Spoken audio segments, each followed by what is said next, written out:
처음부터 끝까지 남는 신앙의 말씀 제목을 삼았습니다.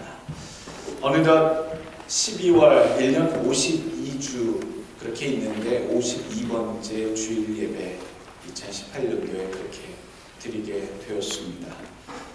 시간이 참으로 쏜살 같다 그렇게 표현했는데 그 시간의 흐름을 그렇게 느끼며 오늘도 살아갑니다. 그 빠른 시간 지나는 동안 나는 과연 주님 앞에 무엇을 남겼는가? 나는 지금 주 앞에 무엇이 남겨져 있는가? 광야 같은 인생길이라 얘기했는데 또 성경에 보면 광야에서 사라져간 엎드려져간 이스라엘 백성들처럼 너희는 그렇게 살지 말라 그렇게 경고의 말씀들이 참 많이 있었는데 우리는 참 주님 앞에 남겨진 신앙이 되어야겠다. 한순간 반짝했다가 마치 살아 없어져 버린 흔적조차 없어진 그런 믿음의 족적이 아니라 무엇인가 주님을 위해서 이 땅에 희망의 그루터기로 남겨진 그런 신앙, 하나님의 부흥의 그날을 위하여 기대하는 새 날과 새 땅을 바라보며 남겨진 그 소수의 사람들, 남은 자들처럼 나는 끝까지 남아있는 믿음이 되리라. 끝까지 견디는 주님을 위한 신앙이 되리라. 그런 결심들이 올해에 또 새해에 있기를 간절히 축원합니다. 성경의 광야의 삶을 보시면요, 참 이스라엘 백성들의 불신앙의 삶, 힘들었던 메마른 삶에 대해서 성경은 많이 이야기합니다. 그 구약의 광야의 삶을 이야기할 때마다 저는 그런 생각을 하지요.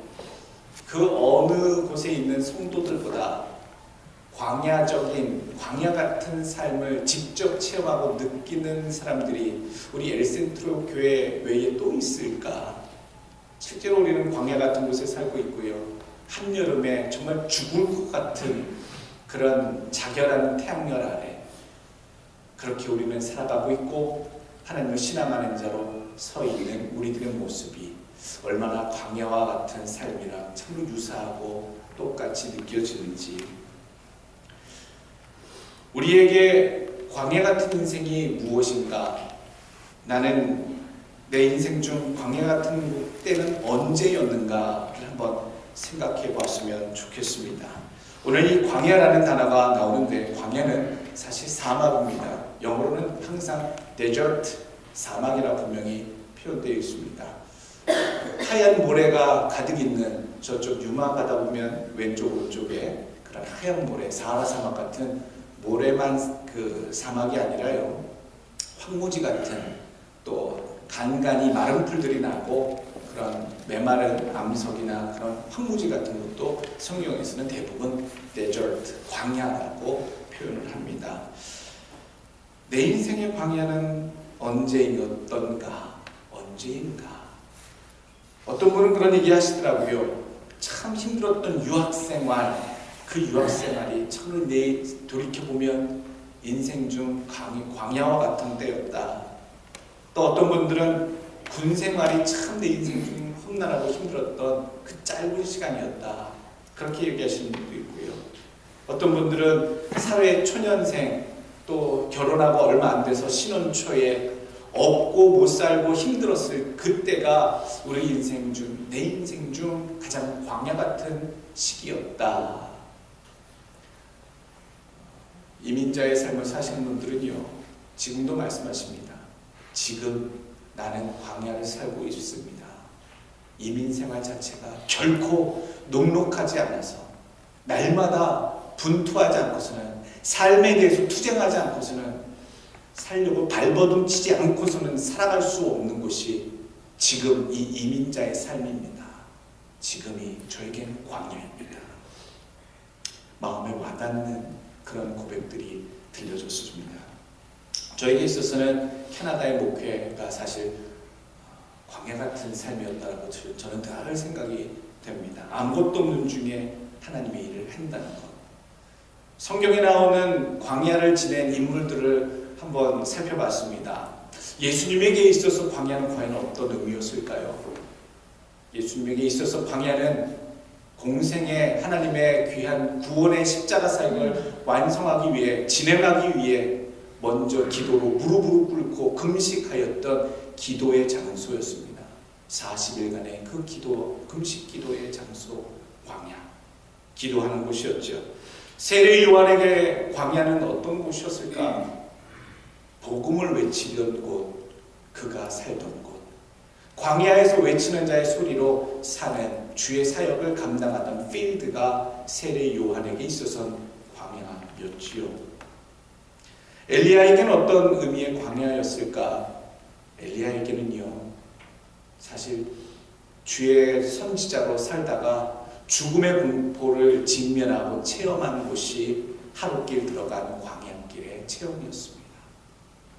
죽고 싶은 그 심정의 삶, 정말 광야 같은 삶이 경험. 모세에게 있어서 40년의 광야 생활은 어떤 삶이었습니까? 어떤 의미였습니까? 하나님께서 장차 이스라엘 백성을 가나안으로 복된 땅으로 이끌어내고자 광야 같은 곳을 지나게 하시기 위해 먼저 선험케 한, 경험하게 하신 지도자로서의 훈련의 기간이 모세에게 있어서는 40년의 광야 생활의 의미였다는 것이죠. 여러분들에게 있어서 광야 같은 이 이민자의 삶의 의미는 과연 무엇일까? 오늘 마지막 주일 예배를 드리면서요, 나는 광야와 같은 이 땅에서의 삶을 어떻게, 어떤 의미로 받아들이고 이해하고 살아가고 있는가? 오늘 이 말씀을 통해 한번 적용해 보길 원합니다. 첫 번째, 우리에게 있어서 광야는요, 나의 믿음을 시험하시는 장소이다라는 것을 꼭 기억하시길 원합니다. 사람이 넉넉할 때, 여러 가지 것들이 풍족할 때는요, 또 여유가 있을 때는요, 그 사람의 본색이나 그 사람의 믿음이나 여러 가지 것들이 잘 드러나지 않습니다. 그러나 척박하고 부족하고 무엇인가 메마르고 힘들 때에는요, 저 인간성 그 깊은 곳에까지 드러나 숨겨져 있던 것들이 다 드러나게 되는 때가 나오지요.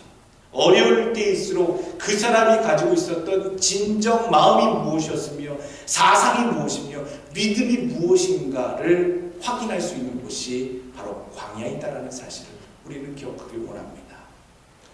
광야의 삶을 산다고 여기신다면 오늘 나의 믿음을 점검하시길 원합니다.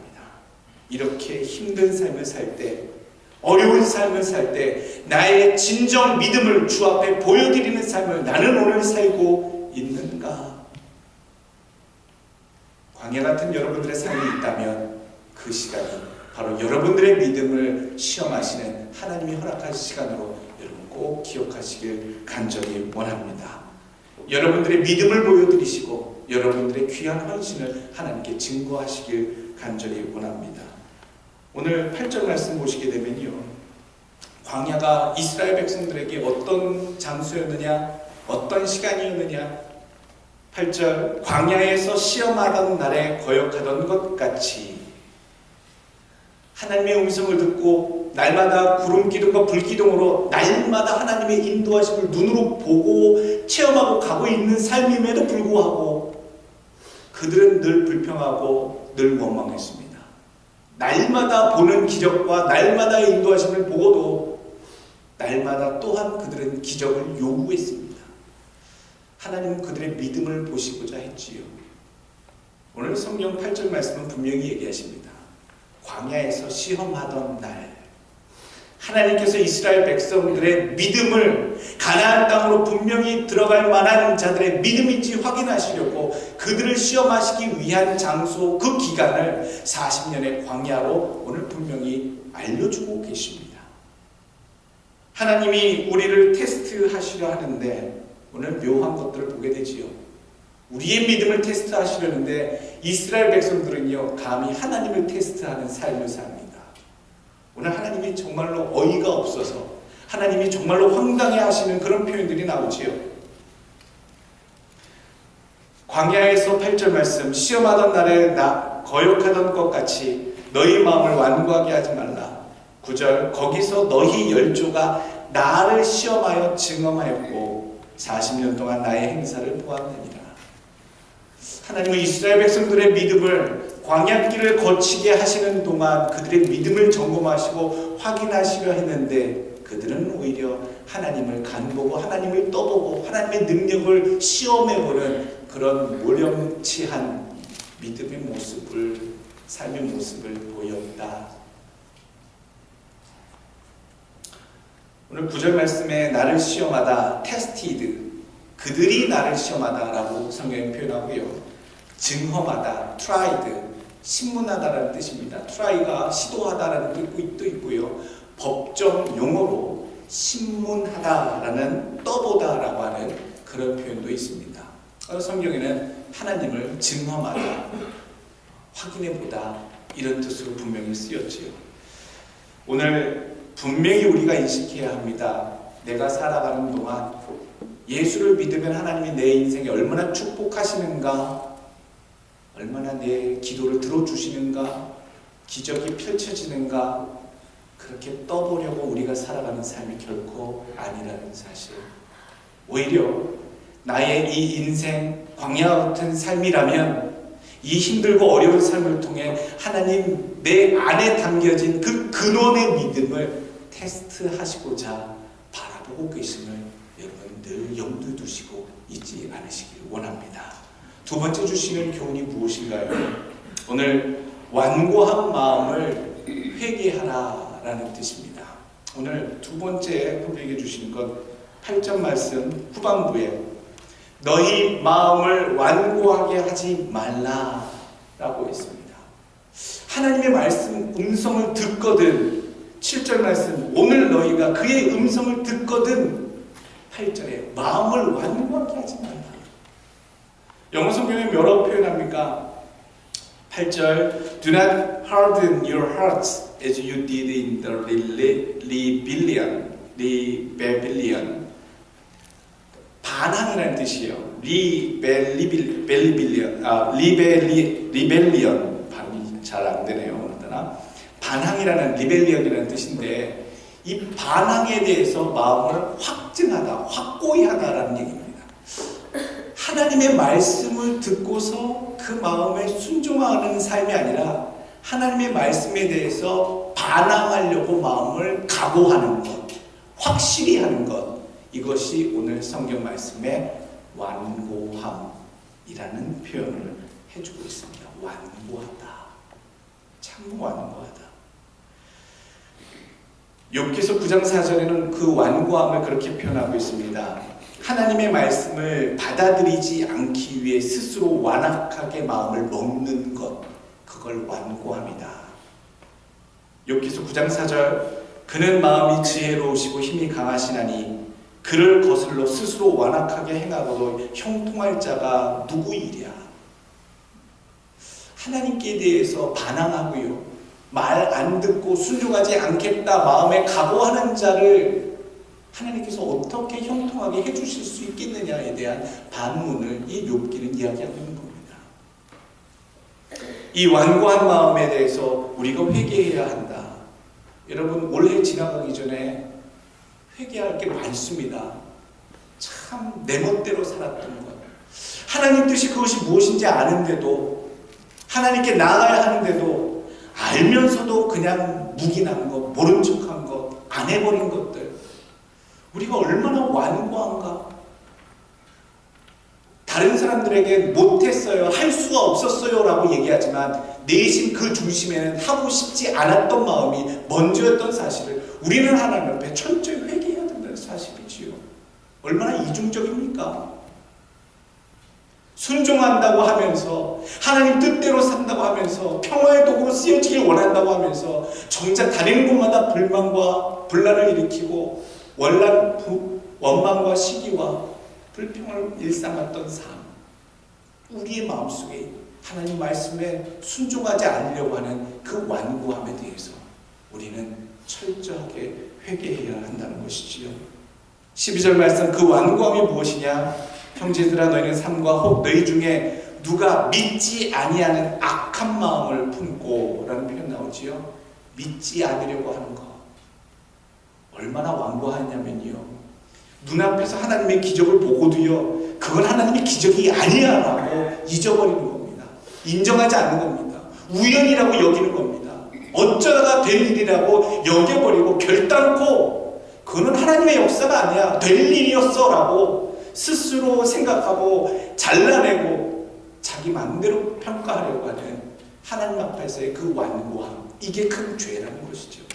이스라엘 백성들의 죄가 바로 이러한 죄였습니다. 기적을 보고도, 하나님의 기적을 보고도 믿지 아니하려고 했던 마음.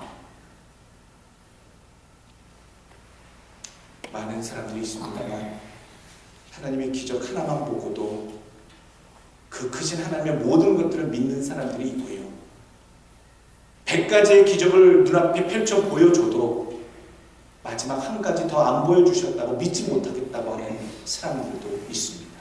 나는 과연 어떤 모습으로 주 앞에 살아왔었던가. 오늘 완고한 마음을 분명히 회개해야 합니다.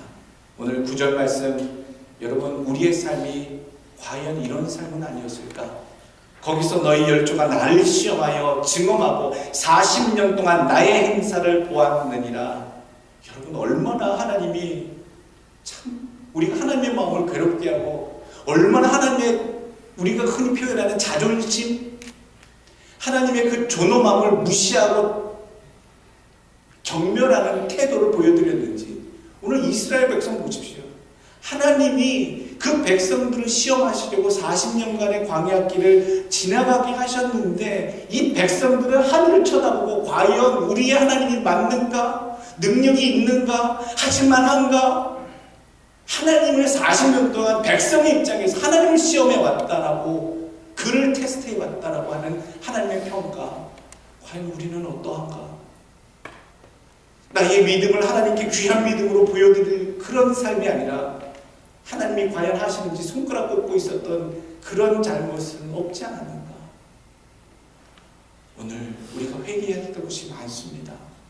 그의 음성을 오늘날 듣고도 하나님의 뜻에 순종하기보다는 기적을 보고도 믿지 않으려고 살았던, 오히려 믿지 않으면서도 더 많은 기적을 눈에 보여달라고 요구하고 간구했던 이스라엘 백성의 모습이 나의 올해의 모습은 아니었는지, 여러분 철저한 회개, 철저한 반성이 여러분의 삶 속에 먼저 있기를 간절히 부탁드리겠습니다. 오늘 세 번째 주시는 우리에게 교훈은 오늘을 순종하며 실천하는 신앙이 꼭 되시라는 얘기입니다. 오늘부터 실천하십시오. 오늘 7절 말씀, 그러므로 성령이 이르신 바와 같이 오늘 너희가 그의 음성을 듣거든 이라는 표현을 합니다. 오늘 듣거든 순종하라는 얘기지요. 13절 말씀 오늘이랑 연결됩니다. 오늘, 오직 오늘이라 일컫는 동안에 매일 피차 권면하라. 오늘 순종하는 겁니다. 내일 순종할 거야, 다음에 할게요, 이게 아니라요, 하나님의 말씀을 깨닫거나 들리거나 보거든, 이게 지금 나한테 이 순간 주시는 하나님의 명령이구나, 지금 하는 겁니다. 하나님의 명령은요, 나중에 하는 것이 아닙니다. 옛날에 했어요가 아닙니다. 지금 오늘 순종하는 것. 여러분 오늘 주시는 말씀 가지고 오늘 적용하십시오. 참으로 많은 것들을 망각하기 쉬운 인생들인데, 기억력 나빠 자주 잊어버리는 인생들인데, 오늘 우리에게 그 친절하게 행해야 할 하나님의 교훈을 들려주시거든 우리는 오늘 행해야 하는 그런 의무로 따라가시는 순종의 백성들 간절히 되길 원합니다. 7절 말씀 뒤에 보게 되면 오늘 너희가 그의 음성을 듣거든 이라고 나옵니다. 그의 음성이요 들립니다. 여러분 하나님의 음성 들어보셨습니까? 하나님의 음성 들어보셨습니까? 성경 읽다가 갑자기 마음이 찡하게 울려오는, 귀로 고막으로 듣는 음파가 울려서 듣는 그 음성이 아니라, 성경을 읽다가 기도를 하다가 내 마음에서 울려오는 그 가슴 속에서 들려오는 소리, 그 음성을 여러분 들어보셨습니까? 그게 하나님의 음성입니다. 그 음성 깨닫게 하실 때, 감동 주실 때에 그 음성을 듣거든, 오늘 듣거든 너희는 따라 순종하라라는 말씀. 그 음성은요, 내가 하는 소리랑 다릅니다. 내가 골방에 들어가서 그냥 내가 하고 싶은 소리, 독백처럼 읊조리는 소리랑은 다릅니다. 내가 하고 싶은 나의 소리는요, 나를 향해 있어요. 나의 유익을 구해요. 내가 하고 싶은 편한 대로 이야기해요. 하나님의 뜻이 아니라 내 뜻이 이루어지는 문장들을 내가 외치는 거예요. 하나님의 음성, 하나님의 교훈, 하나님의 음성은요, 하나님의 뜻이 담겨 있고요, 하나님의 사랑과 정의가 담겨 있고요, 하나님이 기뻐하시는 일에 대해서 말씀하고 있고요, 나를 기쁘게 하는 일이 아니라 하나님을 기쁘게 하며 다른 사람들을 행복하는 일에 대해서, 내가 부자가 되고 내가 잘 되고 내가 더 많은 것을 얻기 위한 삶에 대한 그런 음성이 아니라 많은 자들을 섬기며 높이며 나누어주는 삶, 그런 삶에 대한 내용들이 하나님의 음성에 많이 담겨져 있습니다. 오늘 우리는 회개하는 동시에 하나님, 나의 소리, 내가 살고 싶은 삶 요구했던 그 외침 속에 벗어나게 해주시고, 오직 오늘 나에게 주시는 말씀을 통해, 기도를 통해, 또 찬양을 통해 하나님 날마다 주시는, 나에게 주시는 하나님 음성을 듣게 하여 주옵소서. 그리고 듣는 순간 잊어버리고 외면하고 모른 척하지 아니하며 오직 그의 음성을 듣거든 순종하는 백성의 삶으로 따라 살게 하여 주옵소서. 오늘을 살면서도요, 영원에 잇대어 사는 성도들이 되시길 원합니다. 이 땅에 살면서도요, 저 하늘에 잇대어 사는 삶이 되길 원합니다. 낮은 곳에 우리가 살고 있어도요, 저 높은 곳에 마음을 두고 사는 성도들이 되길 원합니다. 세상에 많은 사람들이 제각기 욕심이 있는 곳에 마음이 끌려 살아도요, 우리만큼은 주님 마음이 있는 그곳을 향해서 살아가기를 간절히 원합니다. 오늘 세 번째 주신 우리에게 교훈의 말씀은요, 그 음성 듣기를 죄송합니다. 네 번째 말씀은요, 초심의 신앙을 고수하라 라는 말씀입니다. 초심의 신앙을 고수하라. 오늘 요한계시록 2장 4절의 말씀은 에베소 교회를 향한 소망의 말씀을 전해주고 있습니다. 너희 처음 사랑을 버렸느니라 라고 말씀하지요. 에베소서 교회 사자에게 편지하라. 오른손에 있는 7뼈를 붙잡고 7 금촛대 사이를 거니시는 이가 가라사대 이르시되 내가 내 행위와 수고와 내 인내를 알고 또한 악한 자들을 용납하지 아니한 것과 자칭 사도라 하되 아닌 자들을 시험하여 그의 거짓된 것을 내가 드러낸 것과 또 내가 참고 내 이름을 위하여 견디고 게으르지 아니한 것을 아노라. 그러나 너를 책망할 것이 있나니 너의 처음 사랑을 버렸느니라. 그러므로 어디서 떨어졌는지 생각하고 회개하여 처음 행위를 가지라. 만일 그리하지 아니하고 회개하지 아니하면 내가 내게 가서 내 촛대를 그 자리에서 옮기리라. 에베소 교회가 참 많은 수고를 주님을 위해서 했는데 주님께서 한 가지 제일 중요한 것 때문에 촛대를 옮긴다라고 경고의 말씀을 오늘 주십니다. 촛대는요, 교회를 의미합니다. 그 교회의 권위를 빼앗아 버리겠다, 옮겨버리겠다는 뜻이죠. 7 촛대, 7별, 7별은 그 교회에 보내신 사자들, 목회자들을 얘기하고 그 촛대는 교회를 얘기하지요. 이 에베소 교회가 제일 중요한 것, 놓친 것 무엇입니까? 처음 사랑. 주님을 믿었을 때에, 주님을 처음 영접했을 때에 품었던 그 간절한 마음, 뜨거웠던 마음, 순수했던 마음, 그것이 사라졌다. 예수 믿은 지 오래 믿은 사람들, 우리가 한결같이 예수 믿는 것이 힘든데 이것만큼은 우리가 기억해야 하겠습니다. 내가 주님을 처음 만났을 때, 주님의 은혜를 체험했을 때 그를 향해 가지고 있었던 그 처음 사랑, 나는 아직도 간직하고 있는가?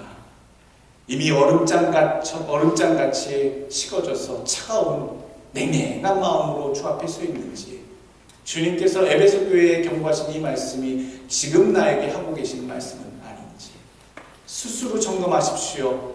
내 믿음 식었는지 더 뜨거워졌는지. 만약에 식어진 듯 느끼시거든 여러분 회개하십시오. 회개하지 아니하면 옮기신다 하셨습니다. 오늘 마지막 주일 예배 드리시는 가운데 우리가 점검하고 회개해야 될 것들이 많이 있다. 오늘 말씀을 주십니다. 광야 같은 곳에 살면서 더 완악해지지 않도록 이곳에서 살며 우리의 믿음을 보여드리는데 힘쓰시고 하나님의 마음, 하나님의 능력을 시험하는 자로 살지 않는 것. 오늘 우리에게 주시는 그 초심의 신앙을 우리가 더욱더 뜨겁게 간직하고 소유해서 오늘 14절 말씀, 우리가 시작할 때 확신하는 것을 끝까지 견고히 잡고 있으면 그리스도와 함께 참여한 자가 되리라. 여러분 끝까지 우리에게 주셨던 믿음, 신앙 견고히 붙잡아 주님과 함께 참여했던 동역자들이 되시길 예수 그리스도의 이름으로 간절히 축원합니다. 기도하겠습니다.